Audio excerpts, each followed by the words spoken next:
Hello aspirants, welcome back to VIPS academy. So మనకి APSC group 2 అబ్జెక్షన్స్కి last date ఇవ్వాలండి. Already మనము science and టెక్నాలజీకి సంబంధించిన ఒక వీడియో చేసుకొని దాంట్లో ఒక 2 క్వశ్చన్స్ డిస్కస్ చేశారు వెంకటేష్ సార్. సో ఇంకా ఫ్యూ క్వశ్చన్స్ కూడా ఐడెంటిఫై చేశారు. ఆ వీడియో కూడా మనకి ఇవాళే రాబోతుంది. అండ్ ఎకానమీలో కూడా మనకు ఒక 4 క్వశ్చన్స్ మిస్టేక్ ఉన్నట్టుగా కనిపిస్తున్నాయి. సో గాయత్రి మేడం ఇప్పుడు మనకి ఆ క్వశ్చన్స్ ఏం మిస్టేక్స్ ఉన్నాయి అండ్ అది ఎలా అబ్జెక్ట్ చేయొచ్చు అని చెప్పేసి చూపిస్తారు. అండ్ దాన్ని ప్రూఫ్స్ కానివ్వండి, లేకపోతే మనకి ఆ యొక్క అఫీషియల్ లింక్స్ ఏమన్నా ఉంటే మన టెలిగ్రామ్ ఛానల్లో అది ప్రొవైడ్ చేస్తామండి. సో ఇది మన టెలిగ్రామ్ ఛానల్ ఒకసారి చూపిస్తున్నాను చూడండి. మీరు ఒకసారి విఐపి ఐఎస్ అకాడమీ అని సెర్చ్ చేయండి.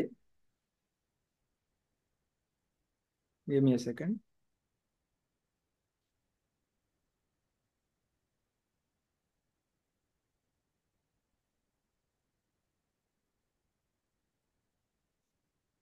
సో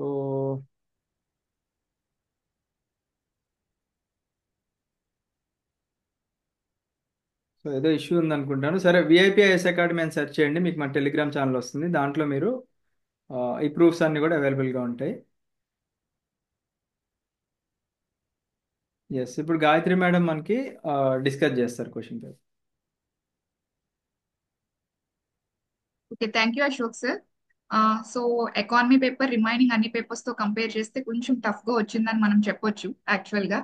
సో ఇది గేమ్ చేంజర్ అవుతుందేమో, లెట్స్ సి వాట్ హ్యాపెన్స్ అనేది. సో ఇక్కడ మనం అబ్జెక్షన్స్ కి సిరీస్ ఏ తీసుకోవాలి కాబట్టి సిరీస్ ఏ పేపర్ తీసుకున్నాం. ఇందులో మనం 4 క్వశ్చన్స్ ఐడెంటిఫై చేసాం స్టిల్ నౌ.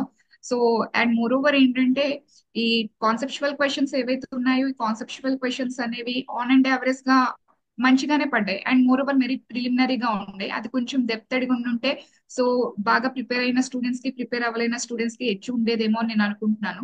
బట్ ప్రాబ్లం ఏంటంటే కాన్సెప్చువల్ క్వశ్చన్స్ అనేది వెరీ బేసిక్ అడిగేసి ఈ స్టాటిక్ ఏదైతే ఉందో దట్ టు ఇక్కడ ఉన్న ఈ బ్యాచ్ స్టూడెంట్స్ కి, ఇయర్ రాసిన గ్రూప్ 2 స్టూడెంట్స్ కి మోస్ట్ ప్రాబ్లమాటిక్ ఏమైందంటే budgets and economic service.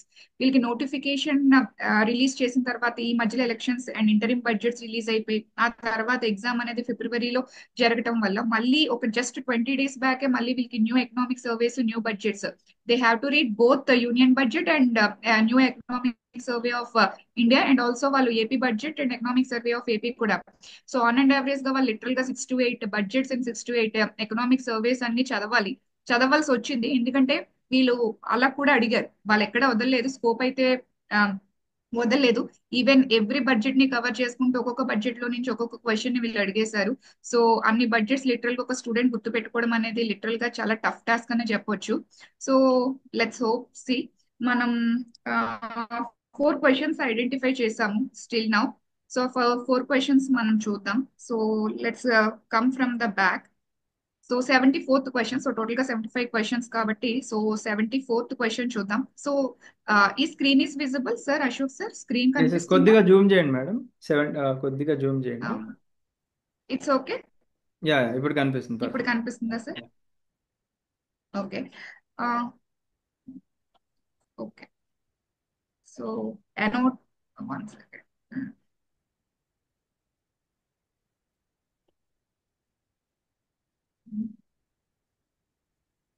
Okay. So యాక్చువల్గా according to AP industrial policy of 4.0 2024-29, okay, which of the following statements are not correct అని చెప్పేసి అని అన్నారు. సో ఇందులో అంబిక్విటీ ఉంది సార్. ఆప్షన్స్ లో అయితే మాత్రం మనం 2 different వెబ్సైట్స్ లో 2 different అంబిక్విటీ ఆప్షన్స్ అనేది చూసాం. ఫర్ ఎగ్జాంపుల్ ఇక్కడ ఆప్షన్స్ చూస్తే AP accounts for 9 lakh registered MSMEs as of February 2024 according to Udyam database. Actual గా డేటాబేస్ కూడా వీళ్ళు ప్రొవైడ్ చేశారు. And majority of the MSMEs are concentrated in service sector, accounting for 79%. And there are 28 exclusive MSME parks in Andhra Pradesh. And moreover, MSME sector, what is the contribution? మీరు ఇక్కడ observe చేస్తే pure static. So literal గా ఏంటంటే numbering కూడా అనేది మనం గుర్తుపెట్టుకోవాలి, which is a very difficult task. So ఇది మనం 2 different వెబ్సైట్స్ లో 2 different డేటాని మనం చూడడం జరిగింది అనమాట. So let's see. Just a second.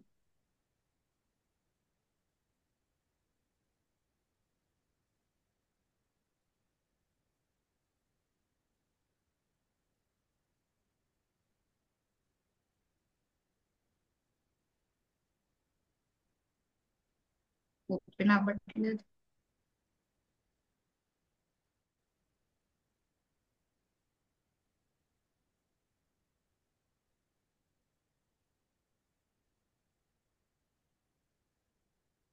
So see here same as it is data ఏదైతే ఉందో ఇక్కడ మనం చూస్తున్న డేటా వచ్చేసరికి see here Andhra Pradesh MSME and entrepreneur development policy 4.0 ఈ వెబ్సైట్ నుంచి మనం చూస్తున్నాం. So which is very authentic. So let's move to page number 9. See here, MSME landscape in Andhra Pradesh. So ఇక్కడ ఏమని ఇచ్చారంటే see MSMEs are growing exponentially in the state which is home to approximately 9.3 lakh registered MSMEs as of February 2024 as per Udyam portal of Government of India. As it is statement మీకు actual గా అక్కడ ఇవ్వటం జరిగింది. So ఇక్కడ approximately 9.3 వాళ్ళు figure exact ఇవ్వకుండా 9 lakh అన్నారు. So దీనికి మనం అబ్జెక్షన్స్ రేస్ చేయలేము. ఓకే, అప్రాక్సిమేట్లీ 9 lakh అని చెప్పొచ్చు. నెక్స్ట్ మనం ఇక్కడ కిందకు వస్తే see here. So out of the total number of MSMEs registered on Udyam 21% are engaged in manufacturing activities and 79% are engaged in services. So second statement మనకు అదే ఇచ్చారు, 79% సర్వీస్ సెక్టర్ లో అని చెప్పేసి. Okay, and moreover third statement చూడండి. The state boasts of robust industrial infrastructure comprising of 29 operational MSME parks అని ఇచ్చాడు website లో. సో టోటల్ గా ఆపరేషనల్ ఎంఎస్ఎంఈ పార్క్స్ 29 ఇవ్వటం జరిగింది. అక్కడ మనకి ఆప్షన్ 28 ఇచ్చారు, మీరు అబ్జర్వ్ చేశారో లేదో. ఓకే, సో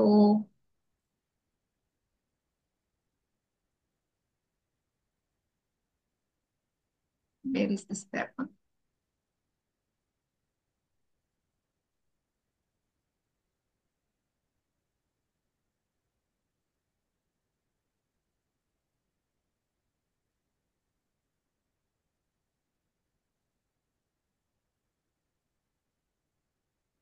పేపర్ ఏమైంది? Just 1 seconds.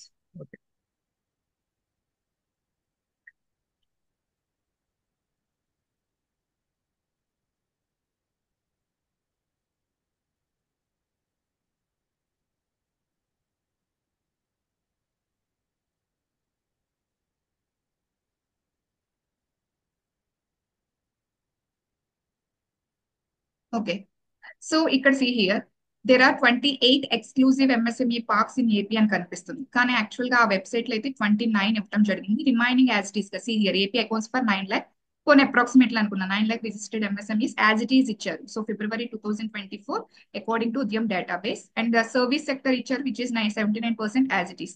బట్ ఇక్కడ 28 ఇచ్చారు, అందులో 29 ఇచ్చారు. కానీ ఇక్కడ మనం అబ్జెక్షన్ ఎందుకు రేస్ చేస్తున్నామంటే ఆ పర్టికులర్ ఎంఎస్ఎంఈ వెబ్సైట్ లో 29 ఇచ్చారు, but there is another website. So ఈ వెబ్సైట్ వచ్చేసరికి ఇక్కడ నేను వెబ్సైట్ చూపిస్తాను. సో ఇక్కడ డేటా చూడండి. So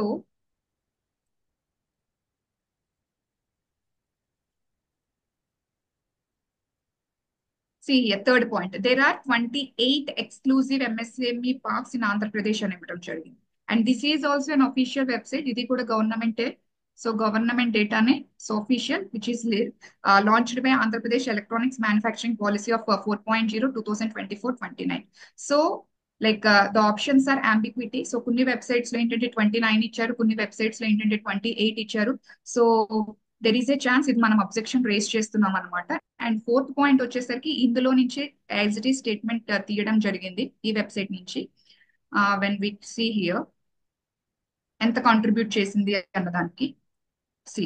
so it is also అంటే MSME sector significantly contributes to the economy accounting for 23.5% of the GDP. So ఇది మనకి రాంగ్ స్టేట్మెంట్ అన్నమాట. బికాస్ ఇక్కడ స్పెసిఫిక్ గా నెంబరింగ్ అనేది ఇచ్చారు 23.5% అని చెప్పేసి. సో మనం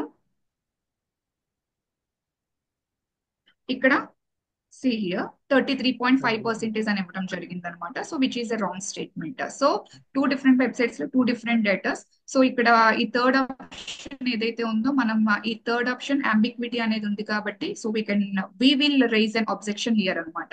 సో బికాస్ డిఫరెంట్ డేటాస్ లో ఎలా గుర్తు పెట్టుకుంటారు కాబట్టి students. So 74th option 74th question ఏదైతే ఉందో సో ఇది one of the question. Next let's come back to. So అలా పైకి వెళ్దాం. సో లిటరల్ గా మీరు ఇక్కడ పేపర్ చూస్తే అయితే మాత్రం so too much of static, too much different. మీకు చాలా మంది స్టూడెంట్స్ నేను ఎక్స్ప్లెయిన్ చేశాను లైక్ మీరు ఖచ్చితంగా మినరల్స్ కూడా చదవండి అమ్మా లైక్ అని చెప్పేసి దాంట్లో నుంచి క్వశ్చన్స్ అడిగారు. ఇది మరీ ఘోరం ఈ క్వశ్చన్ అయితే.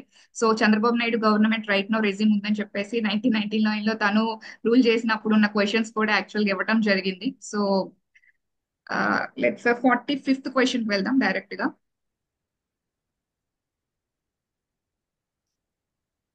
Yes sir. So there is no GST on which of the following. So ఇది ఆల్రెడీ మనం క్లాస్ లో డిస్కస్ చేసాం. జిఎస్టీ వేటికి అప్లై అవ్వదు అని చెప్పేసి petrol and diesel, liquor, electricity supply to consumers. So ఈ three no doubt. But problem వచ్చేసరికి services of charitable entities. See here ఇక్కడ వర్డింగ్ చాలా important. Services of charitable entities అంటే చారిటబుల్ ఎంటిటీస్ చేసే సర్వీసెస్. చారిటబుల్ ఎంటిటీస్ అనేవి only charitable services అనేవి చెయ్యరు. General గా charitable entities non charitable services కూడా చేస్తూ ఉంటారు అనమాట.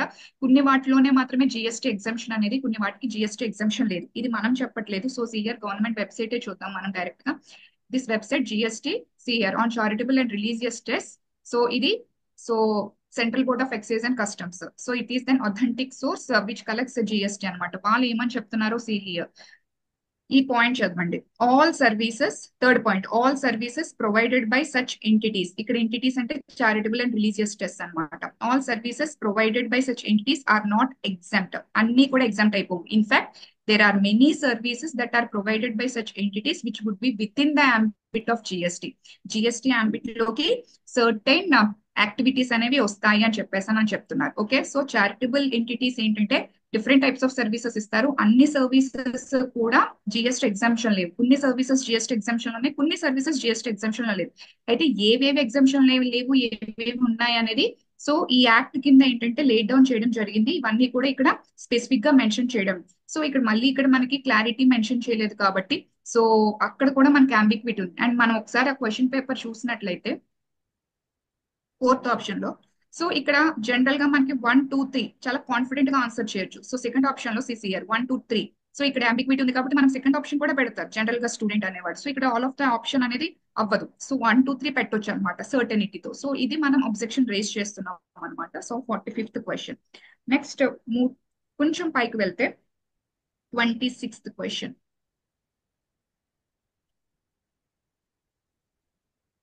Yes, sir. 26th question.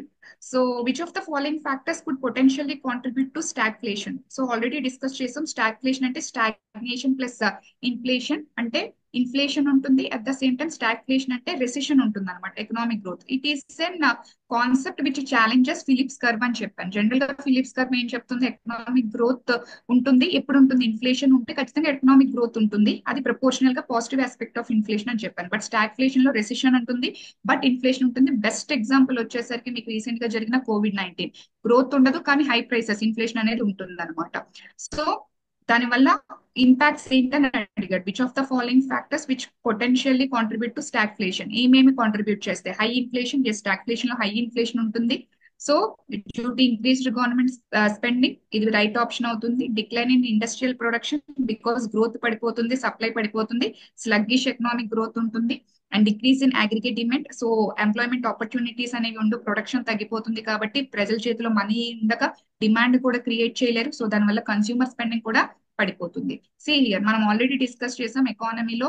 Economy అనేది ఎందుకు టిపికల్ అంటే ఇంటర్లింకేజ్ చాలా ఇంపార్టెంట్. హియర్ ఈ 3 కూడా జనరల్ గా మీకు డిమాండ్, సప్లై, ఇన్ఫ్లేషన్ టాపిక్ అన్నిటికీ ఇస్తే ఫోర్త్ మాత్రం ఎక్స్టర్నల్ సెక్టర్ కి లింకప్ చేసి ఇచ్చాడు inflation. So appreciation of the domestic currency. So stagflation వల్ల డొమెస్టిక్ కరెన్సీ ఎప్రిసియేషన్ అవుతుందా? లేదు, డిప్రిసియేషన్ అవ్వడం జరుగుతుంది అనమాట స్టాగ్ఫ్లేషన్ వల్ల. సో మీకు ఇది గుర్తుందో లేదో, ఎందుకు డిప్రిసియేషన్ అవుతుంది అయితే నేను దీనికి మీకు ఎక్స్ప్లెయిన్ చేస్తాను. Because it's a conceptual question కాబట్టి. అండ్ మోర్ ఓవర్ దీనికి నేను ప్రూఫ్ కూడా చూపిస్తాను. Okay, for example so my God,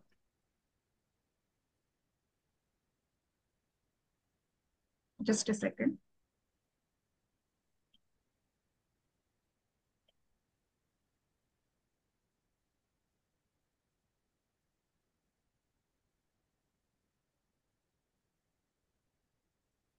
so stagflation, stagnation plus inflation. So prices అనేవి చాలా ఎక్కువగా ఉంటాయి. సో ఎకానమీలో ప్రైసెస్ అనేవి చాలా ఎక్కువగా ఉంటాయి. ఫర్ ఎగ్జాంపుల్ మనం సినారియో తీసుకుందాం.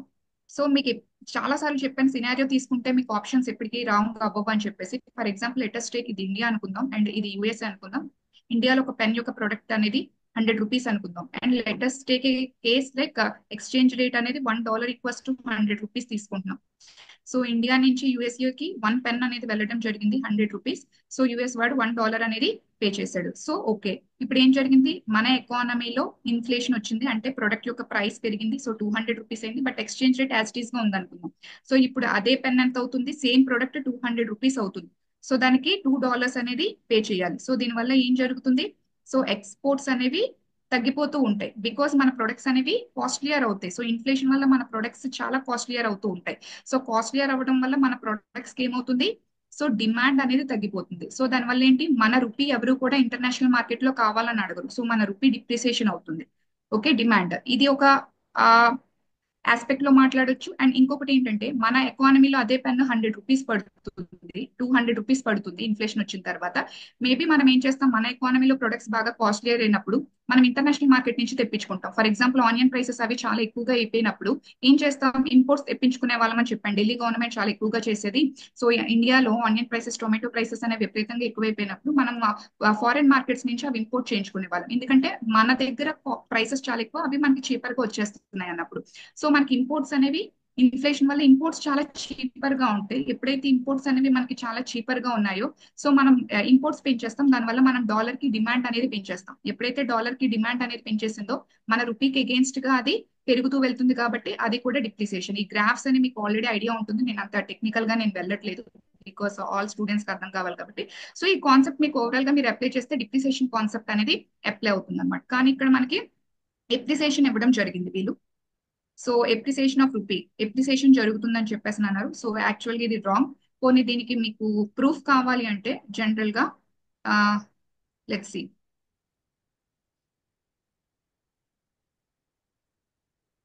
So see here, risk of stagflation in India lowers further, say RBI of officials. See here, risk of stagflation contained depreciation of the rupee.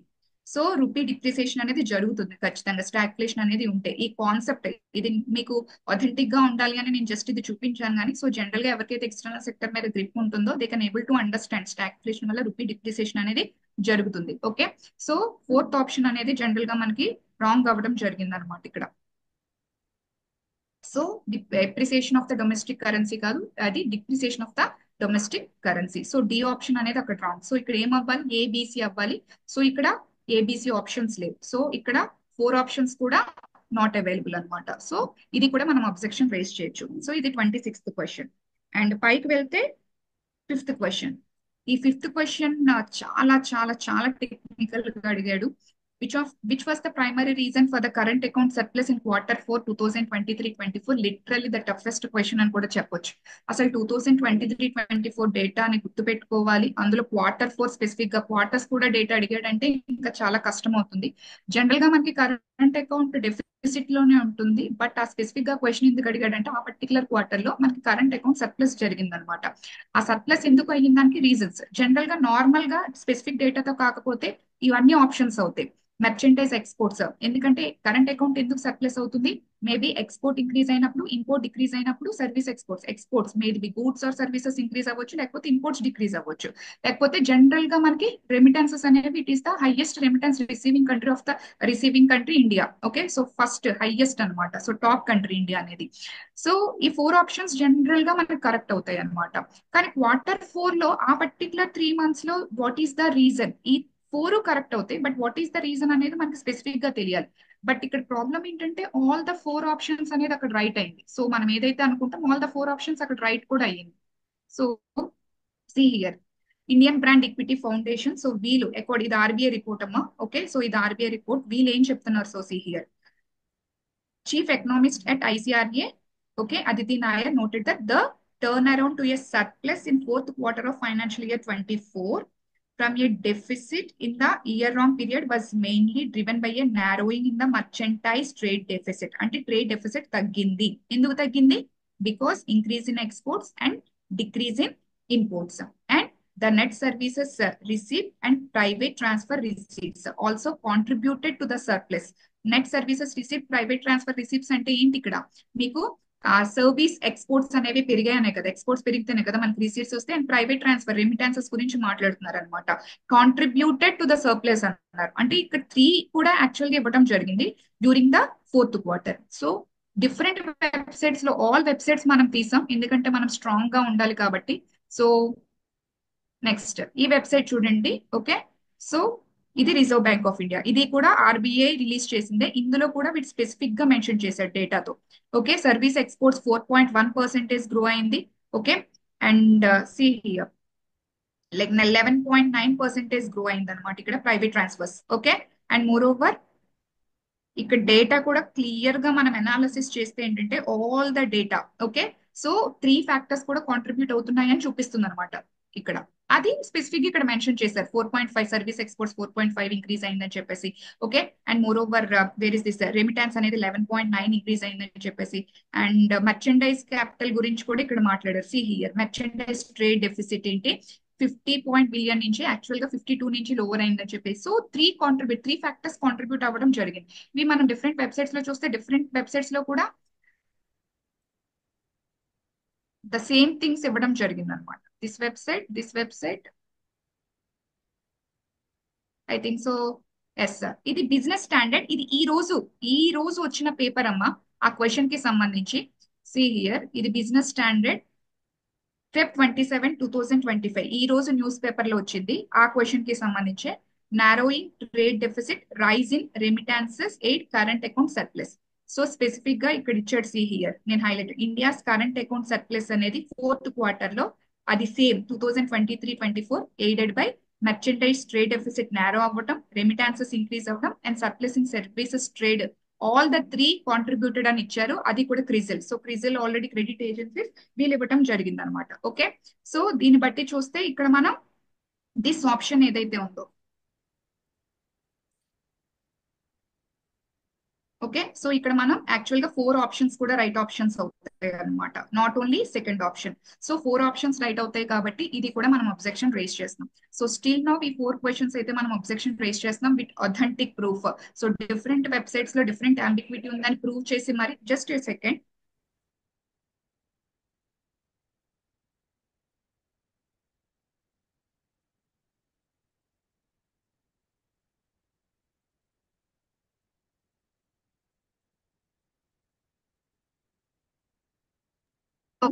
So different websites లో different ambiguity datas అనేది ఉండడం జరిగింది. So it causes a lot of loss for the students. So 4 questions అయితే మనం objections race చేస్తున్నాం.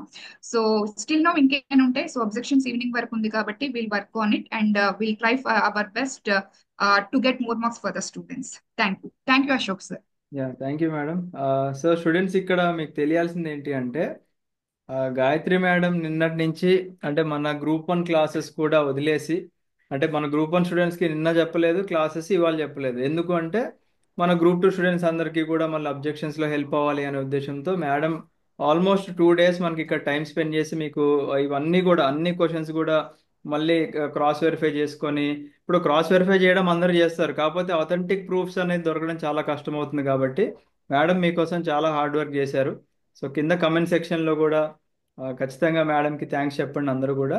And thank you so much Gayatri madam. మీ వల్ల ఈ 4 క్వశ్చన్స్ అబ్జెక్షన్స్ కనుక డెఫినెట్గా మన స్టూడెంట్స్ అబ్జెక్ట్ చేసింది కనుక యాక్సెప్ట్ చేసినట్లయితే చాలా మంది జీవితాలు మారిపోతాయి ఇక్కడ. ఎవరికైతే జాబ్ రాదనుకుంటారో వాళ్ళకి జాబ్ వచ్చే అవకాశం ఉంటుంది, లేదా నాన్ ఎగ్జిక్యూటివ్ నుంచి ఎగ్జిక్యూటివ్ పోస్ట్కి వెళ్ళే కూడా అవకాశం ఉంటుంది. కాబట్టి thank you so much madam. Students అయితే డెఫినెట్గా మిమ్మల్ని అలా గుర్తుపెట్టుకుంటారు. Thank you sir. Thank you one Indore. So అందరూ అబ్జెక్ట్ చేయని స్టూడెంట్స్ ఈ ప్రూఫ్స్ అన్ని కూడా మన టెలిగ్రామ్ ఛానల్లో పెట్టడం జరుగుతుంది. అక్కడ నుంచి మీరు డైరెక్ట్ ఆ లింక్స్ అండ్ అలాగే ఇంకేదన్నా డేటా అక్కడ మీకు కావాల్సి ఉంటే అక్కడ మీరు పెట్టేసేయండి. Thank you. Have a and great. One more thing sir, నేను యాక్చువల్ గా ఇంకేమైనా క్వశ్చన్స్ వాళ్ళు రాస్తున్నప్పుడు ప్రాబ్లం ఫేస్ చేస్తే మనకి కామెంట్ సెక్షన్ లో టైప్ చేయమని చెప్పండి సార్. మనం దాన్ని ఆథెంటిక్ గా చెక్ చేసి మనం క్రాస్ వెరిఫై చేసి ఈవినింగ్ లోపు ఏమైనా హెల్ప్ చేయగలిగితే చేద్దాం. ఎస్. నేను ఆల్రెడీ 75 క్వశ్చన్స్ కూడా I gone through all the questions. So recheck చేసుకుంటూ అన్ని చేసుకుంటూ వచ్చాను. బట్ స్టిల్ నేను ఏమైనా మిస్ అయ్యి ఉంటే so students they can comment in the comment section, will go through it. ఏమైనా అబ్జెక్షన్స్ ఉంటే మనం రైజ్ చేద్దాం కన్ఫర్మ్ గా. Yes. Yes. So thank you madam and thank you students.